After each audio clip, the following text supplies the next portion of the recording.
Let me tell you something that most people already know, but refuse to admit out loud. Most people somewhere deep inside believe they deserve success. Not because they've earned it, not because they've sacrificed for it, not because they've put in the kind of work that breaks you down and builds you back up again. They believe they deserve it simply because they exist, because they have dreams, because they feel it. Because someone, at some point in their life, told them they were special, and they held on to that. They built an entire identity around it, and then they sat down, and they waited. That is not motivation. That is delusion. And the painful part is that most people never realize the difference until years have already passed them by. This is not going to be a speech that makes you feel good about yourself. This is not going to be a speech about how you have unlimited potential, or how the universe is aligned in your favor, or how one morning you will simply wake up and everything will change. That kind of talk is everywhere, and it has done enormous damage, because it is comfortable, and comfort, more than failure, more than pain, more than any outside force, is what keeps people exactly where they are. So let's start with something simple, something uncomfortable, something true. You are probably not special, and neither am I, and that is not an insult. That is the most freeing thing I could ever say to you if you are willing to hear it correctly. The world you grew up in was designed to make you feel chosen. Social media showed you the highlight reels of strangers and made you believe that visibility meant value. You watched people go viral overnight, and your brain, without you even realizing it, began to believe that recognition was something that arrived, that it found you, that if you were truly talented, truly gifted, truly meant for something, the world would eventually notice. You began to measure your worth by the number of people who approved of you. You began to confuse being seen with being significant. And slowly, without knowing it, you started doing less. Because why work harder than necessary if the world is already watching? Why sacrifice sleep, comfort, and pleasure if potential alone is enough? But here's the thing about potential. Potential is invisible. Potential does not build anything. Potential does not show up at 3 in the morning when the work still isn't done. Potential does not replace the years you spent waiting to be discovered. Potential is what people praise in children, because children haven't had the chance to prove themselves yet. But you are not a child anymore, and the world does not give you points for what you could do.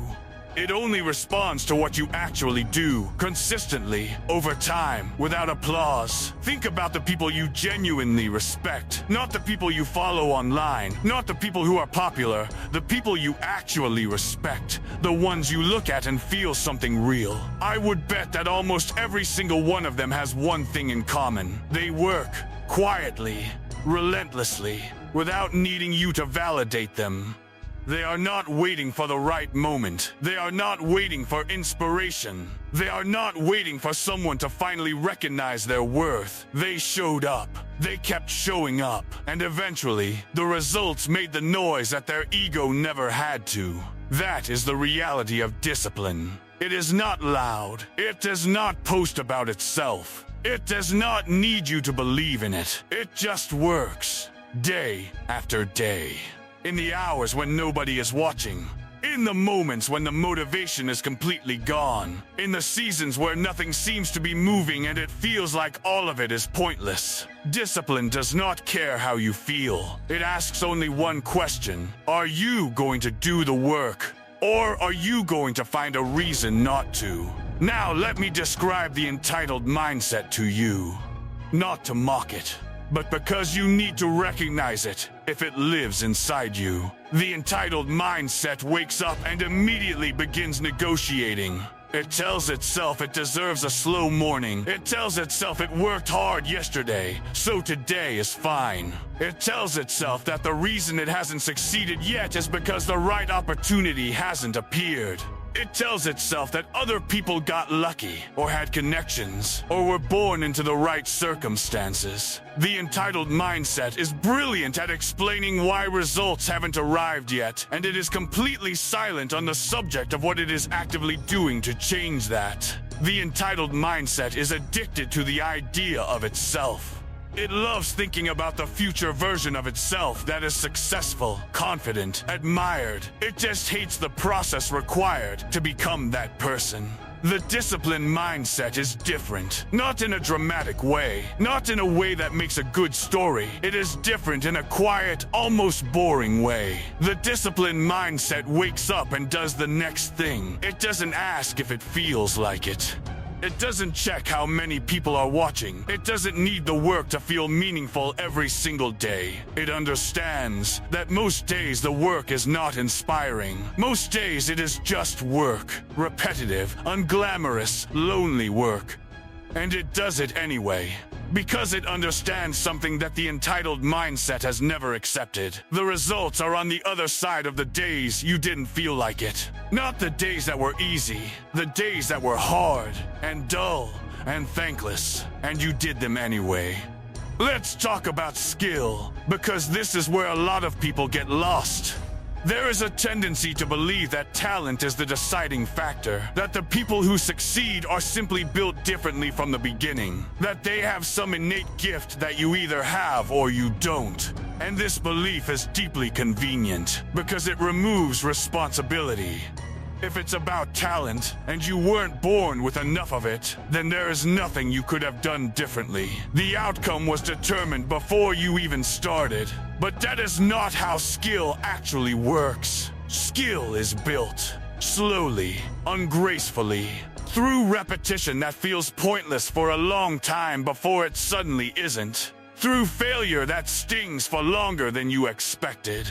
Through hours of practice that no one will ever see and no one will ever praise. Skill is built in private, and the people who build it consistently, over years, become the people who look talented to everyone watching from the outside. This is why humility is not weakness. Humility is a tactical advantage. When you believe you are already special, already gifted, already ahead, you stop being a student. You stop looking for what you don't know. You stop seeking out the discomfort that creates genuine growth. You start protecting your image instead of developing your ability. But when you accept that you are not special, that you are simply a person with a set of hours each day and a decision about how to use them, something shifts. The pressure drops. The performance ends. And you can finally focus on the one thing that actually matters, the work. Nobody is coming to recognize you. I need you to sit with that for a moment. Nobody is going to knock on your door and tell you that they saw your potential and they are here to hand you the life you imagined. The industry you want to enter is not waiting for you. The audience you want to reach does not know you exist yet. The version of your life that you want is not going to emerge because you believed in it hard enough. It is going to emerge, if it emerges at all, because you built something real, because you stayed consistent when it was inconvenient, because you made one more attempt when every part of you wanted to stop, because you prioritized the work over your comfort, over your entertainment, over your need for immediate validation. Nobody is coming, which means the only person who can change this is you, and not a future version of you with more time and better circumstances, the version of you that exists right now. In this moment, with whatever you currently have. Let me say something about consistency, because it is perhaps the most underestimated force in human achievement. People talk about breakthroughs. They talk about turning points. They talk about the moment everything changed. But what they rarely talk about are the thousands of days that came before that moment. The days where nothing was changing, where the effort was real and the results were invisible, where the gap between where you were and where you wanted to be felt so large that continuing seemed almost irrational. Consistency is doing the work during those days, not just the days when you can feel yourself progressing, the days when you cannot. That is where the real separation happens, not between the talented and the untalented, between the consistent and the inconsistent.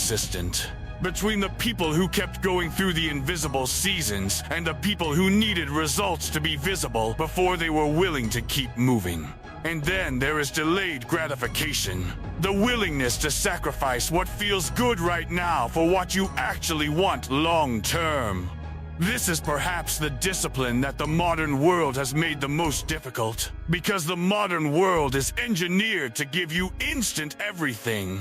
Instant entertainment, instant connection, instant feedback, instant comfort. Your nervous system is being trained every single day to expect immediate returns. And so when you sit down to build something real, something that takes months or years to produce visible results, your brain reacts like something is wrong. It tells you that this is not working. It tells you that you should be further along by now. It tells you that other people are ahead of you and you are falling behind. But those thoughts are not reality. They are the sounds of a system that has been conditioned for short-term reward and countering long-term work. The discomfort is not a sign that you are on the wrong path. It is almost always a sign that you are on the right one. Now here is the reframe I promised you.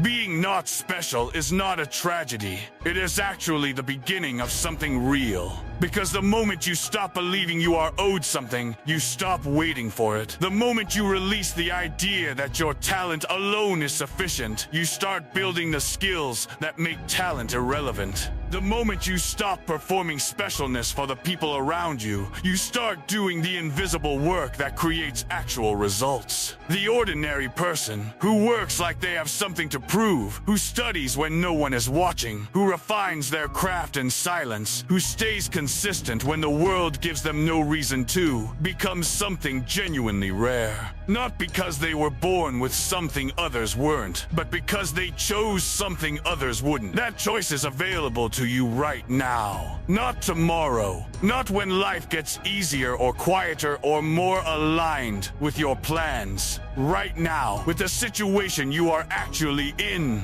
with the resources you actually have, with the hours that are actually available to you today. The version of your life that you want is built in exactly those conditions. Not ideal conditions, real ones. So let me leave you with this. Success does not belong to the most talented. It does not belong to the most gifted, or the most connected, or the most visible. It belongs to the people who are willing to work when nobody is watching. The people who build in silence, who stay consistent without applause, who choose discipline over comfort day after day until the results become impossible for the world to ignore. That is not a romantic idea. That is just what it takes. And now you know it. Which means the only question left is whether you are willing to actually do it. Comment: no excuses, just work.